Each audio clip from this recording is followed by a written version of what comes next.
Man, I don't know how you Christians can be okay with God committing mass genocide in the Bible. Ah, yes, this is one of the most popular objections to God's morality. Yeah, I mean, the flood story, women, children, even women who were pregnant were all drowned because this God took it upon himself to wipe out the human race. That is, all except Noah and his family.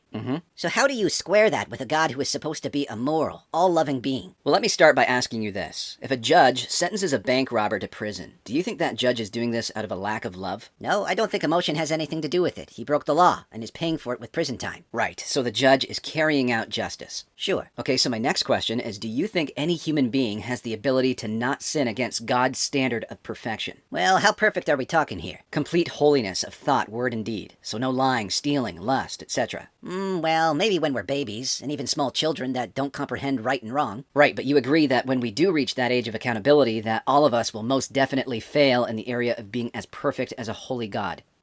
Sure. Okay, so here's the thing. God is perfect in love, but he's also perfectly just. If we saw a judge today let a criminal off scot-free, we'd even go as far as assuming that judge was paid off and was corrupt. Yeah, it's true. So God, being perfect in his justice, has to apply his standard to each of us fully. And to fully apply his judgment is separation from himself. Because he's holy, he can't attach himself to anything that is unholy. We know this better as a place called hell. Right. So Jesus was God's solution for this. He was the man that took our crimes against God's standard and pegged them on his own back so death could swallow him instead.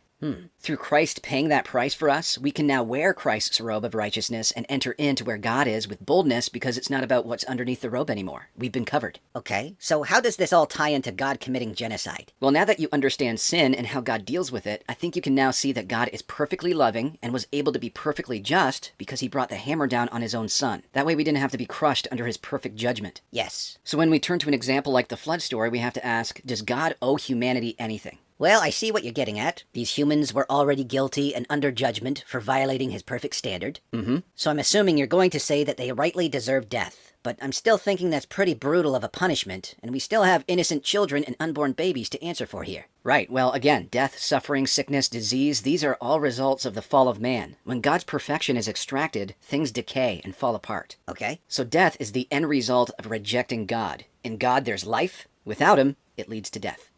So when you say death seems too brutal, death is just the result of rejecting God. There's no life without God, and without life, You're dead. exactly. As for babies and children being swept away in God's judgment, we need to go back to that thought of the age of accountability. There's a good biblical basis for babies and children going to heaven when they die. Okay? So think about this. If God exists, these babies don't die. They just change location.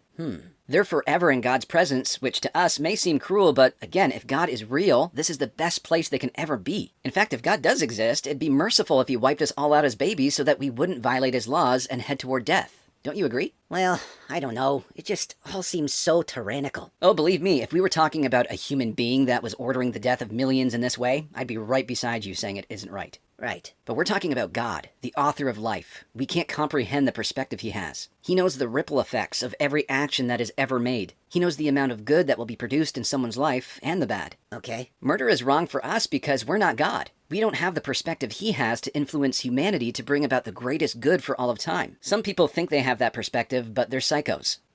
Now, no one has all the answers as to why God does what he does. As Job figured out, even when he tried questioning God on his morality, he quickly learned that his brain was too small to compute God's sovereignty. It's like us trying to teach a spider mathematics. It's just so much to try to understand. Well, again, we don't have to understand. We learn what we can with what has been given to us through the Bible, and through that, we develop a trust in this God, who we can't understand completely, but someone who revealed himself in the most loving way, death on the cross for our sins, and that is something we can comprehend and put our trust in.